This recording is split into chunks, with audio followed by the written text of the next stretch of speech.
But let's talk about Theo and Trump Daddy. Oh, what was your overall impression? I liked it. Well, first, go Theo for Yeah, having that conversation. He must have been sitting there like, what the fuck am I doing? Talking to him. That's what I would be like. he played it off if he was. He did. And go Trump for meeting with a super well-known comedian. Trump even said right in the beginning, he's like, his son Barron, he's like, is a huge fan of yours. And he even said to him, he's like, Dad, this is huge. Like Theo's huge. Yeah. I loved that. What I didn't like, to be honest, and I get it, but Theo's so funny. And he kept trying to be like super Theo. Yeah. And you could see a couple times when Trump would crack a smile because he wanted to laugh. But at the same time, he's running, a lot's on the line. I thought he wasn't getting any of his humor. I think he didn't get some of it, but there were a couple times I saw him crack a smile. And I think if the camera off, he probably would have. You think he understood more than he let on because he... I think so. I don't think he political. got everything. Theo's pretty out there. Yeah. And he said fast, too. He's fast. Yeah. He's quick-witted.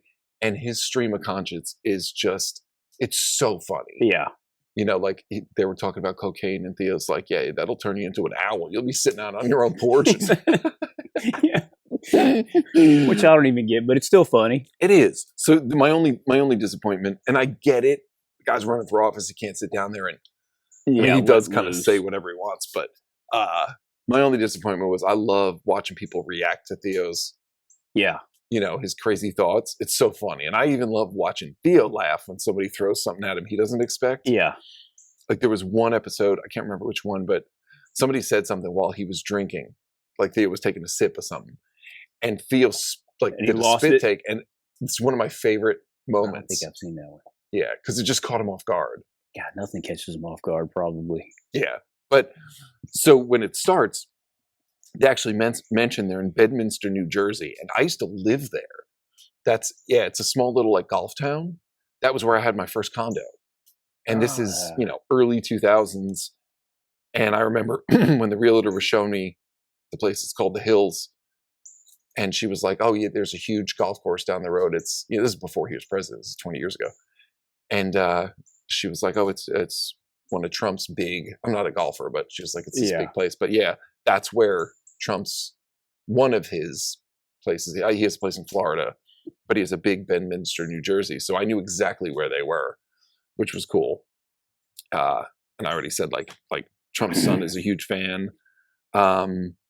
This one kind of freaked me out because you don't really think about it. This never happened to us, thank God. But Trump said his son, who's an avid hunter, was like, you were so lucky, because you and I we're pretty avid shooters, but like, I do more with a pistol than with a rifle. And, his son was saying at that range with a competent person, and they were facing each other at the time. I mean, literally, that is one of those moments where that was half an inch away from tragedy. Yeah. I mean, if that was, you think your ear is probably, within an inch of a fatal shot. Yeah. If it would have been an inch closer, it would have hit skull and brain I'd matter. even say half an inch. Yeah. Top, my ear is pretty close to my head. If you go a half inch into that, you're in my brain. Yeah. I got about an inch or two. Yours are a little more. Yeah. I got room. Yeah. But yeah, that, like, when you think about that, I mean, that was crazy. The fact that he whizzed it, just got clipped on the top, but when his time to go. I know, but how? I can't fathom what it's like to then walk around every day going, that almost happened. I know. Like to that. know that was that close. So close. Ooh. The rest of your existence was in some psychopath's, whether or not he held his breath or breathed too, like that split second could have changed history. And I haven't kept up with the news at all. I also have not seen Trump speak publicly. I don't watch the news. I stay out of all that stuff. So I haven't seen really much of any of that, but I did watch that clip. Yeah. And I haven't kept up with all the theories and conspiracy theories and all that other stuff around that. So I don't know what the latest and greatest is on that, but I remember thinking when I watched it for a second, I was like, that's, you imagine just thinking a week or two. How long ago was that? Not long, less than a month. Probably. Yeah, less than a month ago. Yeah. somebody just shot your ear off trying to assassinate you. Right. You know, I mean, that's kind of weird to deal with. I have kept up with the news, and just the biggest thing everyone's looking into now, all conspiracies aside, is just, whenever you're president, you have a Secret Service detail for life. That's one of the benefits, because it's dangerous to be a former president. And you can listen to podcasts where there's like Navy SEALs and, different servicemen and veterans talking about, just at the most basic level, like, that was such a drop in security. Oh, it was a shit show. I mean, there should have been people posted up on every rooftop looking for that, and to be that close. So and they're looking into it right now. Like, the Secret Service itself is looking into their own organization. Like, how could this happen? The biggest thing I read and heard that makes the most sense, which is still sad, is how understaffed they were, because he's not an active president. So you get a smaller detail once you're, that was out of office. Shit show. It was. That was my first impression when I watched, because I don't watch. I watched the whole scene on that clip. It was like a minute and a half long. And that was my first thought was, what a shit show. Yeah. I've been places before where there's just a presidential motorcade coming through, like in Bedminster. Yeah. I've been back to visit. And if Trump's ever even in the town, the whole town shuts down. Mm-hmm. Like, he's been through here, and it's been like that. Yeah, you can't go anywhere. So that, to me, is crazy. Like, how, and I'm sure they'll look into that. And the Secret Service is no joke. Like, I met one Secret Service person once in an official capacity. One of my employees in my old career when I was in business was applying to be an agent. And I show up to work one day, and the receptionist goes, "Oh, Steve, there's a Secret Service agent in your office waiting for you." And I was like, ha ha ha, because why? Why would any, Yeah. And she goes, "No, I'm not kidding. There's an agent in there." And I was like, "What?" Like, huh? And I half didn't believe her. And I go in my office, and this older guy stands up, and he's like, "I'm so-and-so, Secret Service," shows me his badge. And I'm like, what? What world am I living in? I have no idea what's going on. He said, "Nice to meet you. What the fuck are you doing Well, here?" I just started laughing. I was like, what did I do? Yeah. And he's like, "I'm not here for you." He's like, okay. He's like, "One of your employees is applying to be an agent." And I asked who, and he told me who. And I was like, oh, that makes sense. Because the kid was just a solid kid, but like, you could kind of tell. Yeah. And they're so diligent that this guy was like, as part of the process to just interview for a job. He goes, "We interview everyone in their life." They were interviewing me because I was his boss. Yeah. They interview his neighbors, ex-girlfriends, friends, family, everyone. They have to vet. When was that? This was years ago, 30 years ago? This is 2002. I think they do it on Zoom meetings now. That's sad. Well, this was intense. I don't think they interview at all. Did you see some of the? I don't want to get too political in this. Yeah. But some of the antics. I mean, these people had never handled a firearm in their life. I saw the woman trying to holster it. I'm going to try to be understanding and say they're in the middle of a high stress situation. Even if you're super highly trained, you got one job. I know. You got one job. I'm not defending them. I'm just saying the one guy I met, and again, 20 years ago, I was taken so back because of how thorough, how rigorous it was. They were. And he was like, "Yeah, we interview everybody." I'm like, "Me? Why do you care about me?" He's like, "Because your opinion as his supervisor, as his boss, is important to how he can perform his duties." And I remember it was a long meeting, very intense, all questions about his character, how he works, his ethics, his behavior, everything. Like, at least 20 years ago, it was intense. And the guy I met was super nice. Did he get the job? He did. Oh. Yeah. And he's the exact type of guy you think would be an agent. He was so quiet. He was one of my best workers. He had one of those high and tight haircuts. Yeah. He was a young kid, a college graduate, maybe 22, 23. Super nice. Never said anything off collar, Yeah. Exactly who you would kind of be like, "Oh, this guy makes sense." Like, he would look good in a pair of shades and a suit. Right. But anyway, my point was, at least 20 years ago, that was an intense process. I'm a nobody. This kid's a nobody. And they're running around my home state interviewing everyone this kid interacted with. Everyone he interacted with, his ex-girlfriends, his friends, his family, his coworkers, his boss, his neighbors. So did they always just show up in your office? Did they? Some weird way? Or did they ever walk up to you and approach you? It was always going to be you're there's an agent in your bathroom wants to talk to you. I think he just showed up at the office and just told the receptionist he was from Secret Service and he would like to speak to me. Why couldn't you have waited outside? Why'd you have to wait in your office? The company I worked for was very casual. He probably would have sat in the lobby. He was an extremely nice person. That just seems like the Matrix. No, it does. I would have been climbing on the windows on the outside of the building. Yeah. No, he was really respectful. I bet if she told him to wait in the lobby, he would have done that. But again, we were a really small company and pretty chill. And he was super nice, super friendly. But anyway, so that was my thought in watching the news is just, how the hell does that happen? Yeah. And if it's lack of manpower, how did that happen? Yeah. Anyway, it's just sad. It's just crazy how that happened. It's 2024. Like, there's a reason presidents don't drive around in convertibles anymore after JFK. You're not going to stop Trump. He was rallying after he was president. While he was president, he was still doing rallies. It's just who he is. But at the same time, if you're protecting a guy that is out in the open all the time in the public, I'm not even together. We're not veterans, but how do you not, especially with how polarized this world is, how do you not have somebody scoping every rooftop? Don't they have drones looking around? I mean, come on, it's 2024. He had a drone. The shooter had a drone. Yeah, why don't we? Yeah. Come on. Yeah, I know. How much more can you drop the ball if that's what happened? Yeah. So they're looking into that. All conspiracies aside, that was a major, mishap of security. I mean, hell, I've been through rigorous security getting into a concert, where you can't even bring a pocket knife. Yeah. But anyway, so that kind of threw me on. But I will say this was my next talking point I noticed. Trump seems different.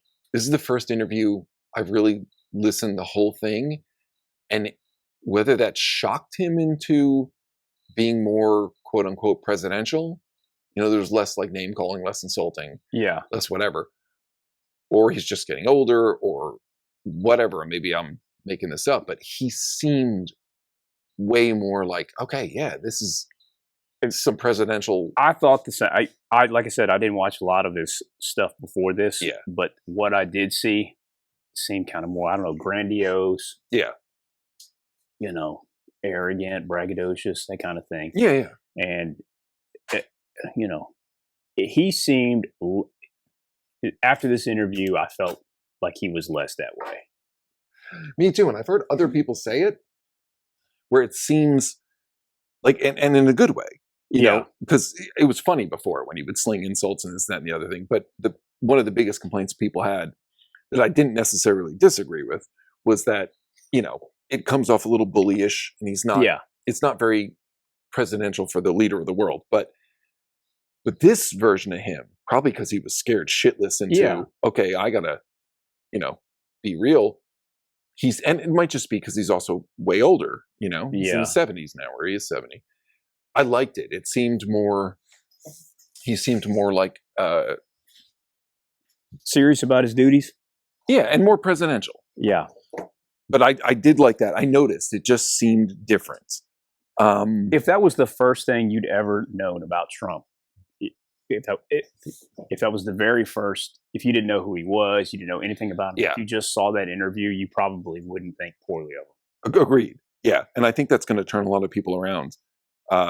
People that are on the fence and not really sure what to do, and don't get me wrong. I think it's hysterical when he gets up there and slings some insults. Oh, but look, I try to politically, at least, I don't want to get into all that, but I don't care if he's a jackass or arrogant or whatever. What is he going to do? What impact is he going to have? Right. How's it going to affect my life? One of the things I had written down was I hate this, but you and we have friends, all different backgrounds, all different sides. And, somebody, I was talking to one person in my family who is very openly liberal, and I'm really not. I'm kind of in the middle or more conservative. And we kind of got into an argument, and what they were saying was oh, he's going to do this, he's going to do this, he's going to do this. And I had to kind of stop the conversation. I was like, you're forgetting that he already was president and didn't do any of that. And like one of the things, like, you know, when he was campaigning the first time was, oh, he's going to go after Hillary and he's going to, you know, put her in jail and this and the other thing. When he became president, he didn't do that. He talks a lot of shit, but he actually just, and this is the other thing we were arguing about. I was like, my life was way better those 4 years. You know, we can barely afford our groceries now. I know. And I mean, I've heard him say some things that I don't agree with for sure about what he plans to do. yeah,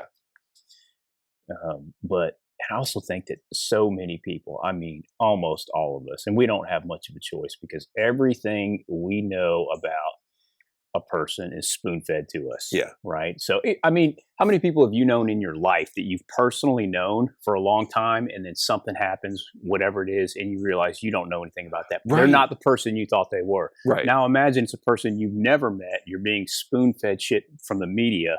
How much do you know about anybody? Nothing. Yeah. You know absolutely nothing.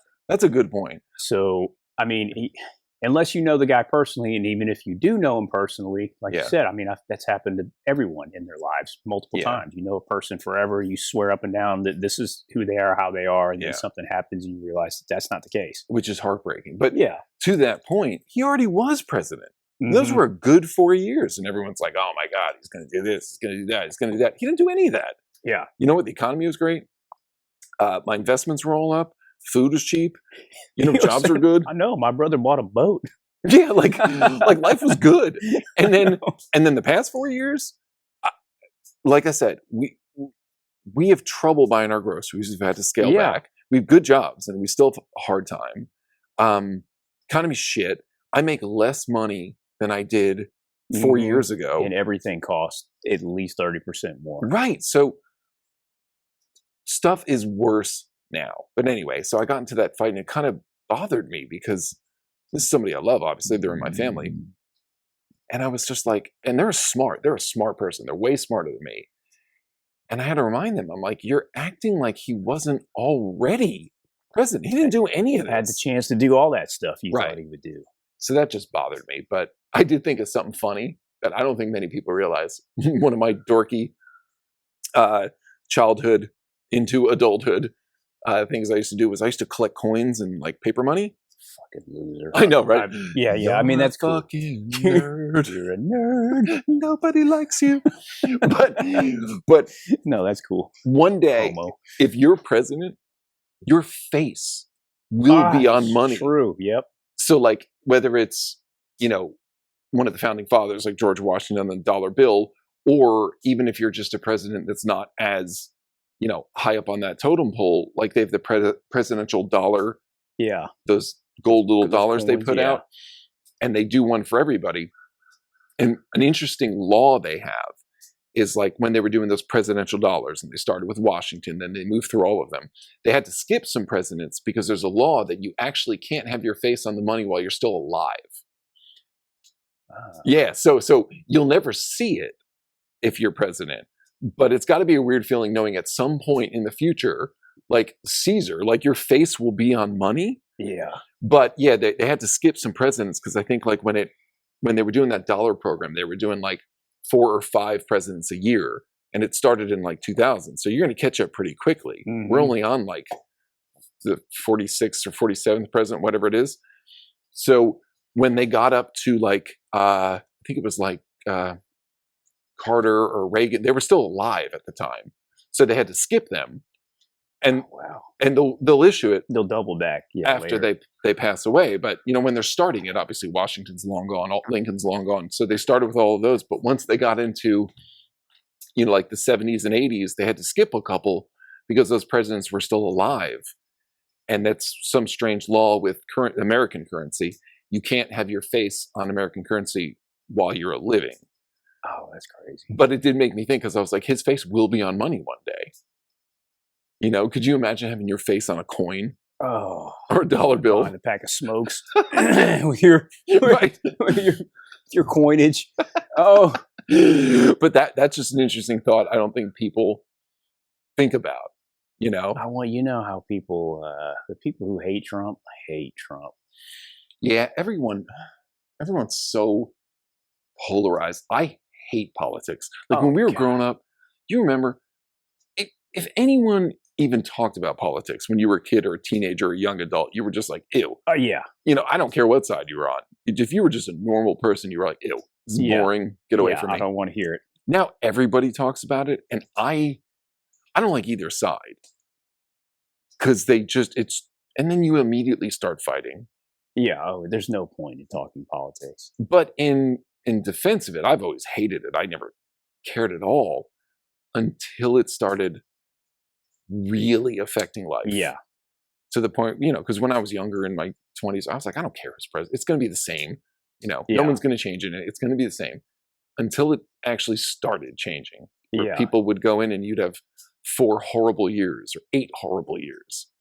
And maybe it did affect us. We just didn't know it. Yeah, maybe we were too young. Yeah. Or not. I got to get Or that. not in the work. I thought that was open. Okay. But yeah, like that bothers me now because you kind of have to care. But I stopped reading. Like I still follow the news occasionally, but I'll find myself just getting angry and I don't like it. Yeah. But I also don't want to be completely uninformed because, we're at the age where if we're not careful, you'll be working the rest of your life. I will be. Yeah. Yeah, you probably will be. But well, it's become social media. Everybody. You got kids who don't. When you're 16, maybe everyone disagrees with this, but you shouldn't have that avid of a political stance because you're not that informed. And back to what I was talking about before is that you're just regurgitating stuff you've heard. Yeah. And it's so cool these days to take a stand and be passionate about something that, my whole point is if they don't want those Trump dollars, I'll take them. Yeah. If they're going to boycott those Trump dollars, pass them my way. And I get we have the right to protest, but here's what bothers me. The people that are protesting are always protesting the wrong people. Like if you're blocking the road and I'm trying to get to work. Yeah. Like ruining your life because they care about a price hike. Right. But you're also ruining your own life because I can't get to the pharmacy to open it. And guess what? In an hour, when you're done protesting, you're going to be fucking furious that your shit isn't ready because you prevented me from getting to work. Right. Or stopping the truckers to stop big oil. They're just hardworking people trying to go where they're going. Go protest in front of the oil companies. Exactly. I totally 100% agree. Not to be bitchy, but it's like you and I, where we went was a liberal college, for grad school. And I remember every time there was a protest, I was just like, ew, I'm trying to go to class. I'm trying to do the right thing. I'm trying to get into society, be productive. I'm trying to help you.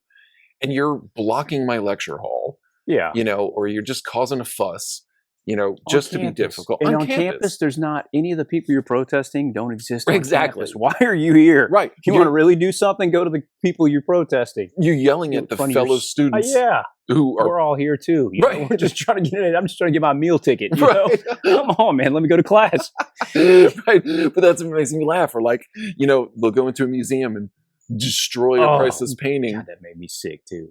And shits. And then nothing happens. Yeah. But God forbid I jaywalk, I'm going to be fucking shot. Yeah. You say the wrong word on social media, you're going to be just roasted. Yeah. Fried. Yeah. These kids can go, what they do through paint on a priceless painting. It was like a Van Gogh or something. What happened to them? Did they get nothing castrated or something? No, nothing. Why not? Nothing. Paintings ruined. That's such shit. I know. That's but everyone's afraid to say something. I know. All right, so I did this. I don't even want to talk about that.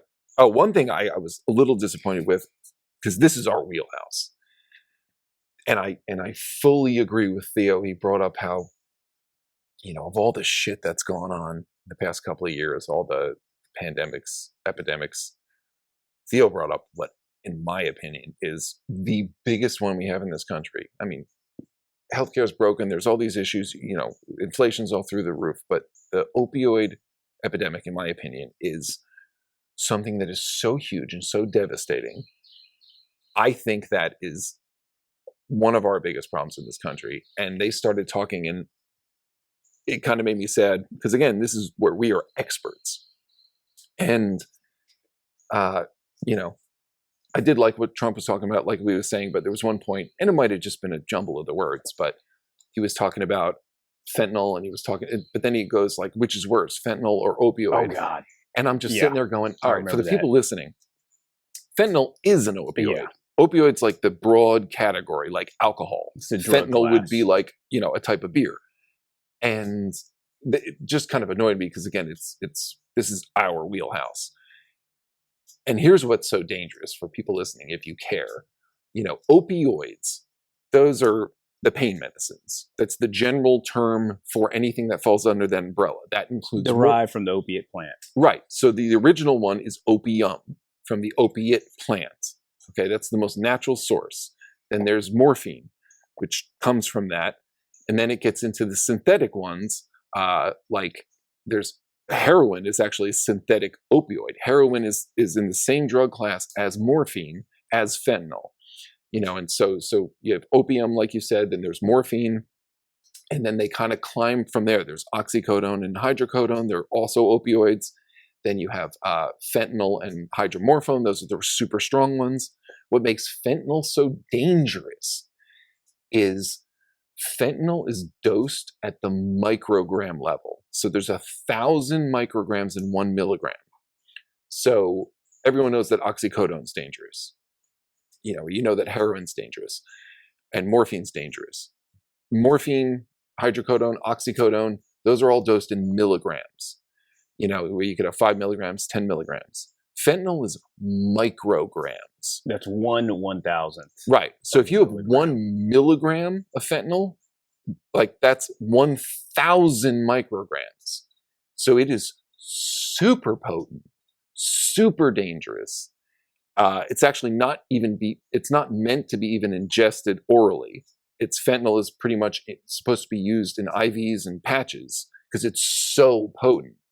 And what makes it so dangerous today is, drug dealers are lacing, like they'll take cocaine, they'll put some fentanyl in it.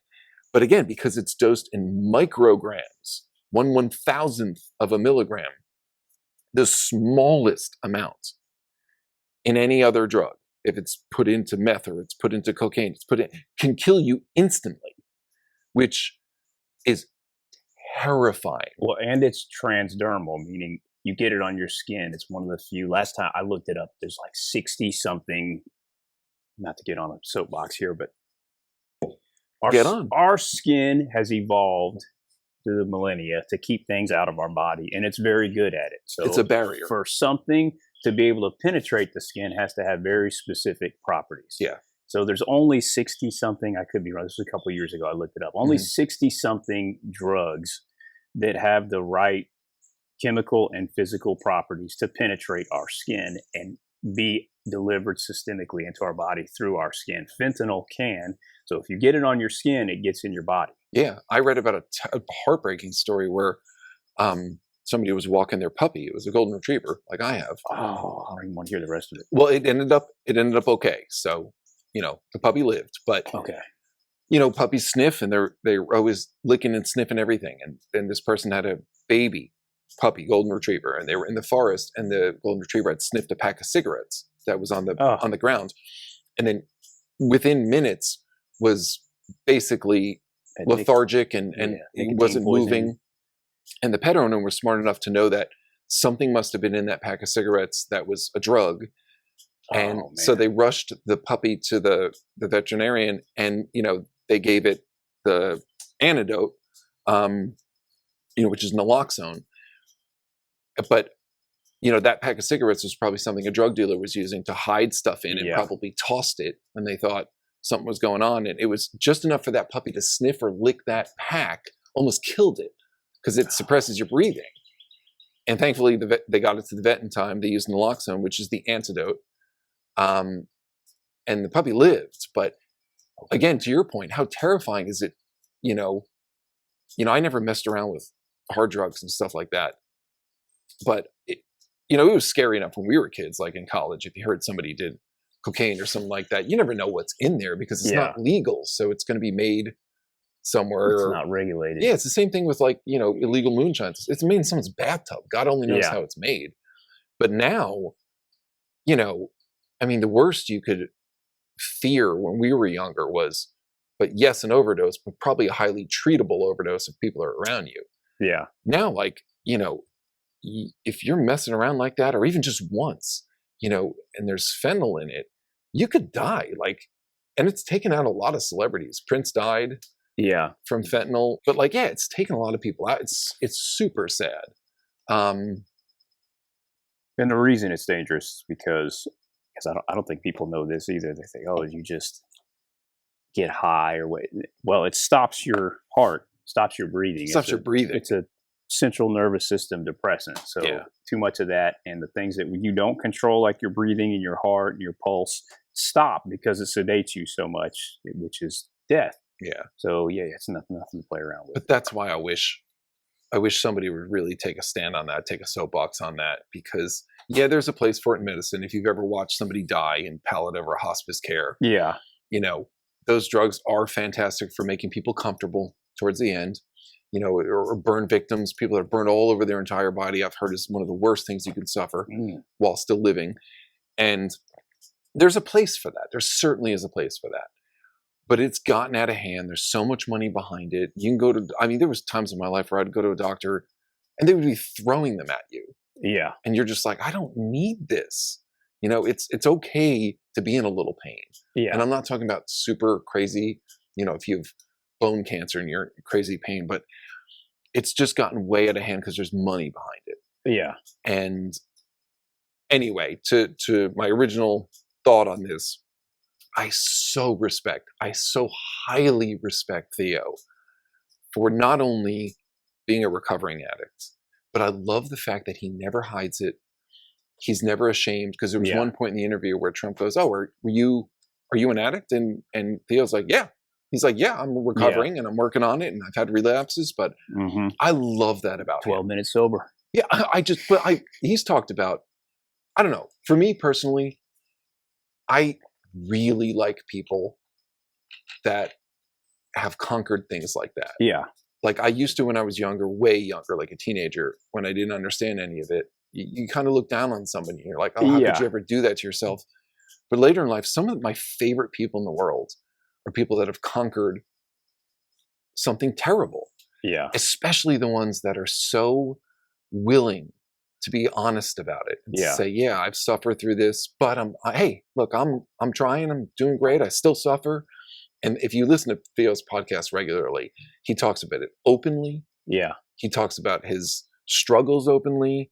He makes his viewers will send in videos, which are heartbreaking.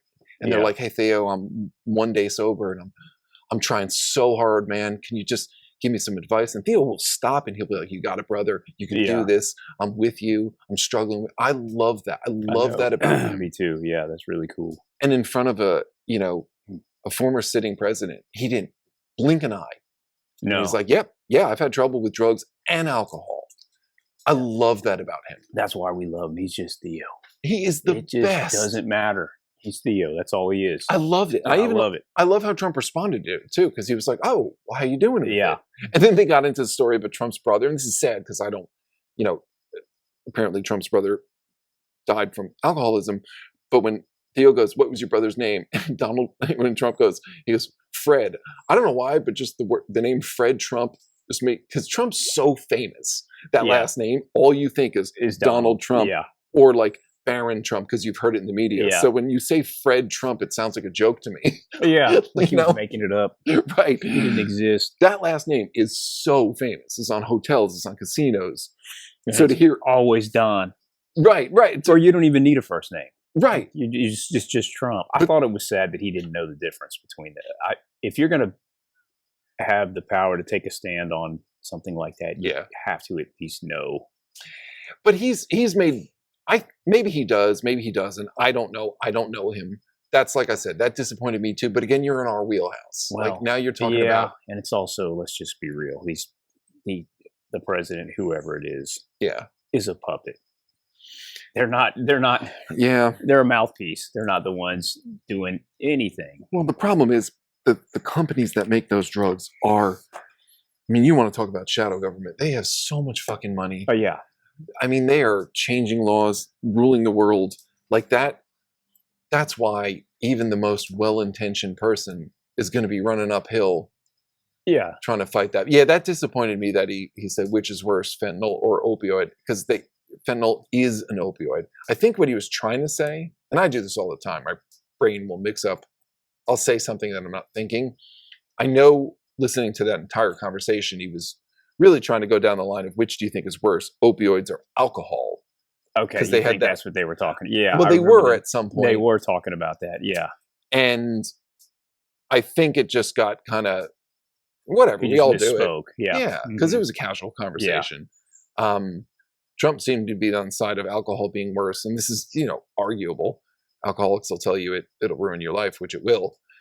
But I think personally, I think opioid, like alcohol, is very insidious. It's very slow, and over Yeah. time, it'll take you over, and it will ruin your life. Opioids can ruin your life in a week. Yeah. You can become one shot, you're dead. well, yeah. I mean, they can be lethal in one dose, but Yeah. I meant like you can get addicted super fast. Mhm. I mean, there's Schedule 2, which is the highest scheduled controlled substance. Schedule 1's illegal, Yeah. like cocaine and heroin. Schedule 2 is basically almost all opioids in that schedule Mhm. because they're so dangerous. They're so addictive.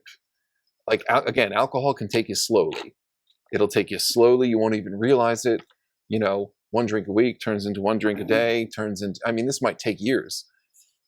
Opioids can take you over after one surgery. Yeah.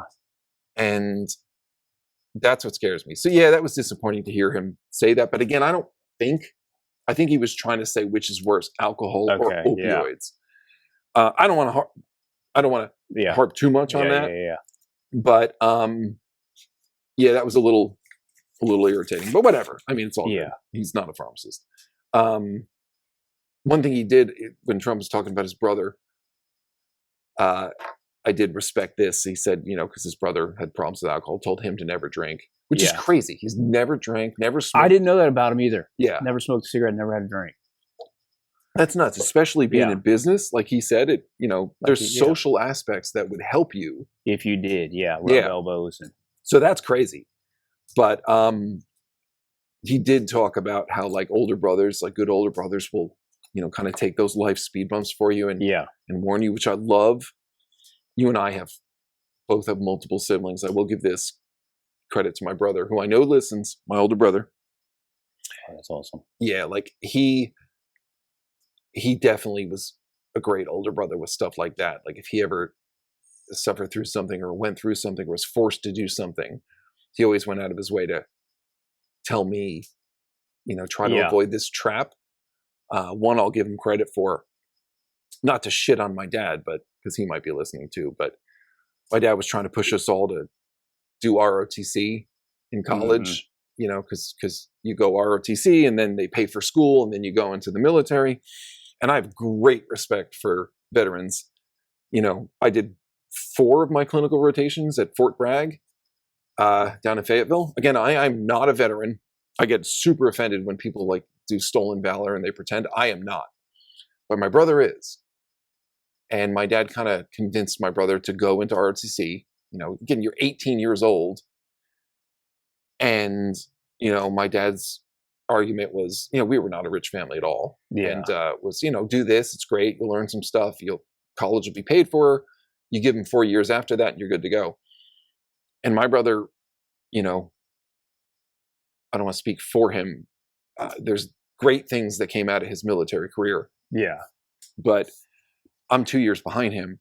And I do remember, and I thank him for this. Again, I have huge respect for veterans, but you got to remember the timing here. And I do remember my brother telling me, he was like, don't let dad convince you to go into ROTC. He goes, don't do it. I wish I didn't, and, my brother's great in many ways and he's got challenges like we all do. But I so respected him for that because had he not said that, I would have. And you want to hear the cherry on the cake, right? Or the whatever. I graduated college in 2000. 9/11 happened in 2001. Yeah. I would have graduated and then gone 4 years I would have been 1 year out. Yeah. I might not even be here today. Yeah, that's true. Like shipped off. I would have been shipped off. And again, all respect to all veterans who did their time, did their service. And had I made that, choice on my own, being forced into it was not something that's good. I think it kind of fucked my brother up. He always was different after he came back because he was in Kosovo. So he's seen some stuff, but yeah, you'd have a better retirement plan. Yeah. I mean, and he did, the Army taught him a lot. He got good. He's very successful now, but I remember him telling me just, make your own decision. Yeah. Don't be let pops because it's kind of messed up. Like if your parents reach out and, call the military and like, oh, my kid might be involved. I mean, they send a colonel over or a major over and they talk it up in your living room. And, we do need that in this country. Don't get me wrong. But it's very difficult to make a decision like that when you're 17 or 18 years old. And did your dad serve? No. That was the ironic thing. His father did. Okay, yeah. I don't remember what. I still have his dog tags. But in my nuclear family, my immediate family, my older brother is the only veteran.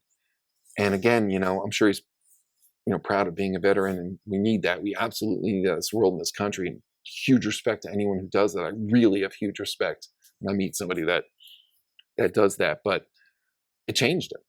Oh yeah. I mean, it changed him a lot.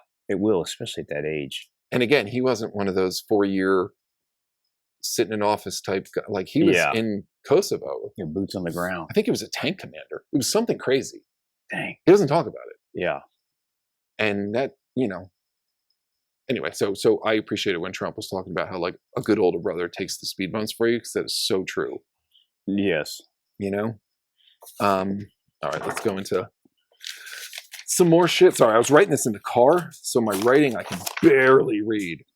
The Pocky chip. They took that off the market? Yeah. I went to go try and find it, and they don't do it. Somebody died. I know. I did that thing. Oh, did you notice? This isn't my original thought. I think Shane Gillis said this, but after I heard him say it, I couldn't get it out of my head. It was Shane Gillis or Bill Burr, but I think it was Shane Gillis. That Trump, he kind of talks like Arnold Schwarzenegger. Like everything is awesome. So if you ever heard Arnold talk about anything he does, it's the greatest thing in the entire world. He will be like, Jingle All the Way, a Christmas movie he made. He's like, that's a classic Christmas movie. It's one of the best ever made. It was not a classic Christmas movie. right. And I love Arnold, but he's so self-promoting. Yeah. He'll just be like, I was the best. And in some things, he really was the best. But even in some of his shittier endeavors, he will still talk about it like it was T2. Right. Trump does the same thing. It's so funny because no matter what you ask him about, he'll just be like, it was awesome. It's the best. We're the best. True. I mean, that's some good marketing right there. Mm-hmm. I just, for once, would like him to go, yeah, we fucked up on that. Yeah, that would suck. Yeah. That was, you win some, you lose some. All right. Let's see what else we got. Yeah, I will say this. The economy does fucking suck now. Yeah, it does. And we don't have kids. I don't understand how people with 4 kids are paying their damn bills. Yeah. I don't understand this. Hillary and I say this all the time. We have good jobs. We don't have children. We have the fur pups, the fur babies. But we both work, and it's tough. We'll go to the grocery store, and I'm like, her or I will be like, all right, maybe we need to put this back or this. All my bills have gone up. My salary has not. Yeah. If you take into account inflation, I make considerably less. Yeah. We graduated, 8 years ago? 8 years ago ish. Might be 10. I don't remember. Yeah. But I make considerably less. Because it should have been 3% a year minimum. Even if you just did 2% a year for cost of living increase and do that calculation, we are wildly underpaid. And again, we're pretty lucky. We say that to each other all the time. We're like, how the hell does anyone afford this? Yeah, don't even bother. It's going to make you're trying to do the calculation. It'll make you so pissed off. 1 year, 2 years, 3 years. I've done it before. It's ridiculous. 6 years. Yeah. Yeah, that's a lot less than we should be making. Yeah. Dude, it's sick. But and that's just to break even. That's not a pay raise if you're just keeping up with the cost of living. Yeah. That's just, And that doesn't count the investment, like, your 401k and all of that took Yeah. a shit, the past 4 years. And it just sucks, man. It's so depressing. I know. I don't know how. I just don't think about it. I just don't think about retirement. I do. I think about it constantly because I mean, it would be nice, but I've just sort of resigned myself to, I'm just going to keep working until they drag my corpse out. I know. You've always been trying to have some fun in the meantime. You've always been that guy, but I would love to enjoy a couple of years before I die. Oh, what would that be like? I mean, it's different. Our grandparents. My grandfather worked for Exxon for I think he was a chemist or something like that for 40 years or whatever. Yeah. Retired with a pension. That shit doesn't exist anymore. No. When we were younger, our parents and their parents probably taught us this, and it was a formula that worked. It was go to college, get a degree. Didn't necessarily matter. They weren't talking about doctorate degrees. They weren't talking about master's degrees. Just bachelor. Just get a degree, get a job, put money in your 401k, work 40 years, retire. And that formula worked. Yeah. Nowadays, I mean, an undergraduate degree it's not marketable. It's worthless. It's expensive. So kids, look, don't go to college. Put your butthole up on OnlyFans and retire in your 30s, okay? Put your butthole up on OnlyFans. That's the new formula. Yeah, if you add up all the education between just you and I, we're just normal guys who work really hard. We did go back to school, but nothing was given to us. Yeah. We probably have $500,000 of education between us. And again, we are not wealthy. More than that. Yeah, probably more than $500,000. I'd say at best, we're middle class. Yeah. My car's 8 years old. Hillary's car is even older than that. Yours is probably about the same. Yeah, mine's 12 years old. And I'm thankful for that. I'm not complaining. What I'm saying is 2 generations ago, if you spent that much money on education, you would be wealthy. Yeah. And we don't, the only vacation we go to, because again, you can't afford anything. And I love this, not complaining, but we drive to our coast and go to the beach here. We don't hop on planes. We don't go anywhere because we just can't, which is sad. That's not the way it should be if you work your butt off. Yeah. And you can't get time off work yeah, that's the to other take thing. the vacation. I know. Yeah. That always made me super mad. I got in a car accident one time. As a pharmacist, for people that don't know, typically you're alone. You have a couple of techs, but you're the only pharmacist, and the pharmacy cannot operate legally if the pharmacist is not there. I got on a head-on collision. Some kid hit me head-on my way to work one day, and all I was worried about was everyone okay, which they were. He totaled my car. But then this should not be my immediate second thought. My immediate second thought was I was calling the store going, guys, don't worry. I'll be in. Yeah. Tell everybody, don't worry. I'll open up. I had a concussion.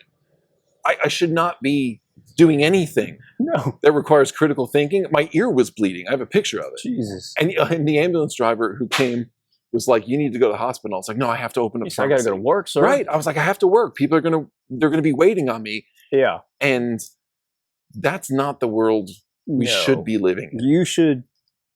You should be able to take time off if you suffer a concussion on the way to work, I believe. Not in our world. You cannot. No, it's sad. So anyway, you voting? Yeah. I know. This is sad. People usually don't believe this when I say this. This is the first time in my life I will be voting. I will not, sir. You will not? No. I don't know. I think it matters. I'm have. not going to say it doesn't matter, and I know nobody on earth agrees with me on this, and that's okay. But until I get to choose who I'm voting between, what's the point? I don't disagree. I really don't. But one thing I will counter argue with is, it sucks you can't choose who you want. But out of the 2 choices, the next 4 years will be very different. Well, true. And it will affect you personally. That is true. Yeah. And I believe in family. I believe in God. I believe in working hard. I believe in friendship. It's not hard to see what side that falls on. Okay. Yep. You know? Mm-hmm. And there went everybody who subscribed. Whatever. I told you, if this thing's ever going to work, we got to be ourselves. There went all of our subscribers. No, I'm telling you. God, sir. The only way this will ever work is if we are 100% honest. And look, I got friends. I don't have a ton of friends, but friends and family on all different sides or no side. I really don't give a shit. Yeah. I don't really want to talk about this again. I just wanted to have this emergency episode because I thought it was a huge deal. This is kind of a pivotal time right now. I hate this shit. I used to think in my head, I was like, I wish we can go back, 20 years ago when politics was just gay. If somebody brought up politics, you were like, shut the fuck up. Yeah. And ugh, I hate it. It literally makes me shudder. I know. If I met somebody who was a political science major in school, I was just like, ugh.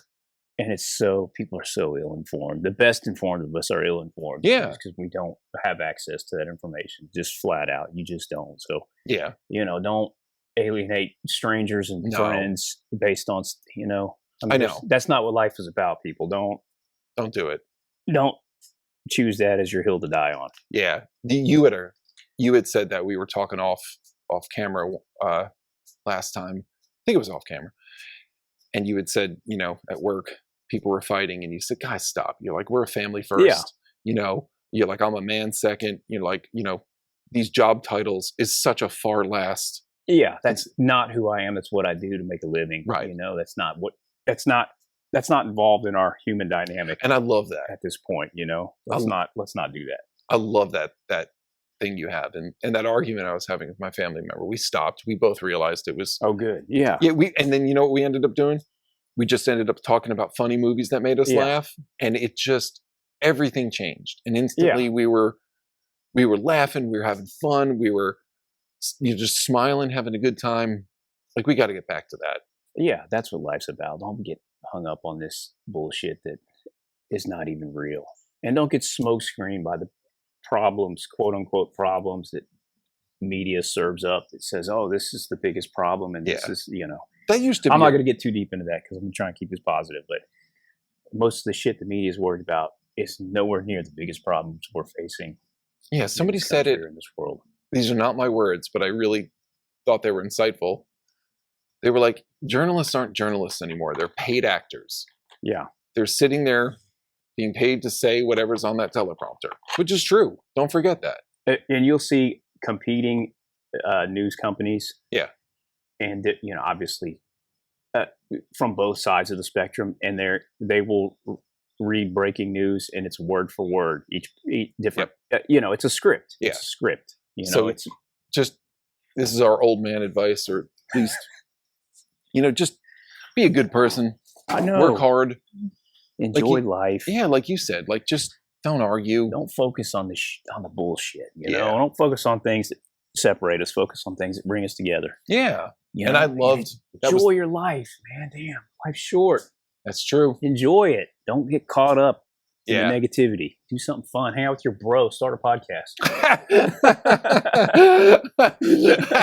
Hang out with your bro and start a podcast. Do Fuck something yeah. fun in your life, Dude, that's one of the things I love about you. When I told you I wanted to do this, you were just like, let's do it. Let's fucking do it. Let's do something fun. Dude, this is awesome. This is, what vacation I get? This is it. Do you know who our number one podcast fan is? Me. I was going to say me. I was going to say me. I've listened to every one of our episodes probably 3 times. I literally will be leaving work and I'll have the choice between 3 of my favorite podcasts, and I'll throw ours on. And granted, profiles. I got some daddy glasses on because, I'm editing and everything, but I will be laughing in my own car. At our own stupid shit. At our own stupid shit, because there'll be stuff I forgot we talk about. Yeah. Or I'll hear little comments you made that I didn't hear at the time. Fucking hilarious. Oh my God. And I'll just be dying. I did a spit take in my car. I had a mouth of Red Bull, and I spit all over my own windshield when I was going 60 miles an hour. Our number one fans are us. I know. That's all right. That's what we're doing it for fun. Yes, sir. Now we got to get some eyeballs. Yeah, even if no one else likes it, we do. Yeah. But yeah, I had one more thing, but we can save this. I'm going to save this for another day because there's a story that is relatable. And we got, oh yeah, we're an hour in. But yeah, my whole point of this, I just thought it was so cool. Yeah. Go Theo, you rock, dude. I know, it was so cool of you to do that. Yeah, just and you rocked it, sir. You rocked it. he did, but he also will get like Bernie Sanders in Yeah. and talk to him. And I don't agree with a lot of his policies. I really respect the fact that he will talk to anyone. And he's himself. And he's no matter himself. Who he's talking to. He's so funny. I wish they could have played off each other a little bit more. I know. Because some of the stuff that comes out of his mouth is so wild. Yeah. And so funny and so sharp. And when he gets somebody opposite him who reacts and then throws it back, it's one of my favorite things in the world to watch and listen to. I could tell they were a little rushed. He had to go at the end. Yeah, I mean, a guy like that's gonna, like Trump, is gonna have every hour of his day booked out for sure. Did you catch who set that up? Yes, which is crazy. Yeah, Dana White. I didn't know that Trump was a UFC fan. Huge. So that makes sense now. He like was. I said, I don't watch news. I stay out. I didn't know any of this stuff. Well, I know it from. We've talked about this. We both kind of were casual UFC fans, especially back in the day.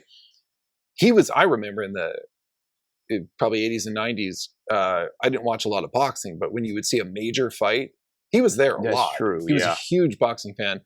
And then I remember from the UFC days when I used to watch, he was a big presence there. So that, because when I first saw it, I was like, how did that go down? Like this meeting. And then Theo gave a shout out to Dana White, who runs the UFC, if you don't know and you're listening, that he set it up, which I think is, that's awesome. Who would win in a fight, Trump or Biden? Biden 10 years ago.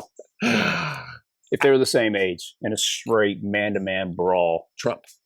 Okay. Today, I think a sneeze would be Biden. What about Trump 10 years ago versus Biden in his prime? I don't know what Biden in his prime was like. I don't know. He still would be. He would lose. Yeah, I think so. All right, let's end it with this little thought right here.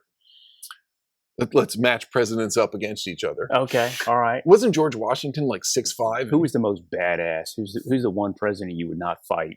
See, I don't know enough of that history. I know we've had some wussy presidents and we've had some tough hard asses in there.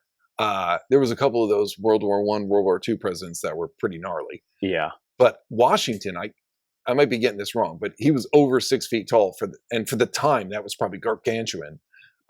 He also was a warrior. He's got to be up there. We can't think. We have to think more modern times because those guys were badass. So all of them probably. All right. So we're having a Royal Rumble. Yeah. WWE or WWF, whatever it is now, style Royal Rumble. Okay. Yeah. In there, you throw, but it's them today. Yep. No, you can't do that because all right. So in their prime, everyone's in their prime. All right. All right. You throw Biden in. You throw Trump in. Throw Obama in. You throw Clinton. Bush Senior, Bush Junior, Clinton. I'm just trying to go backwards. We got Reagan. Who else? Carter, Ford, Nixon, JFK. I probably don't know much more before that. Who wins that royal? Man. Who's taking out who? Oh man. Okay. Who's the last man standing? Who's scrappy? All those old tricky dick. Well, yeah, because the problem in my head is I keep thinking of them at like their current age or their age when they were in their presidency. None of them were like, God, big and huge, right? I don't think any of them, I'll be honest. Why do we not have a swole president? I think they would run around the ring slapping each other. All of them screaming. Could you imagine if we had a swole president? Yeah. Just guns blazing? That would be intimidating for other countries. Nobody's scared. You're a fucking Poindexter. Come on. Can you imagine what Bradley kind of military? as president? Yeah, I know. Like, look, get off our shit, okay? I said so. He's giving us a speech. He sneezes, his shirt flies off. All the women in all the fucking countries just go nuts. I'll stop it here. All right, guys. We'll talk to you soon.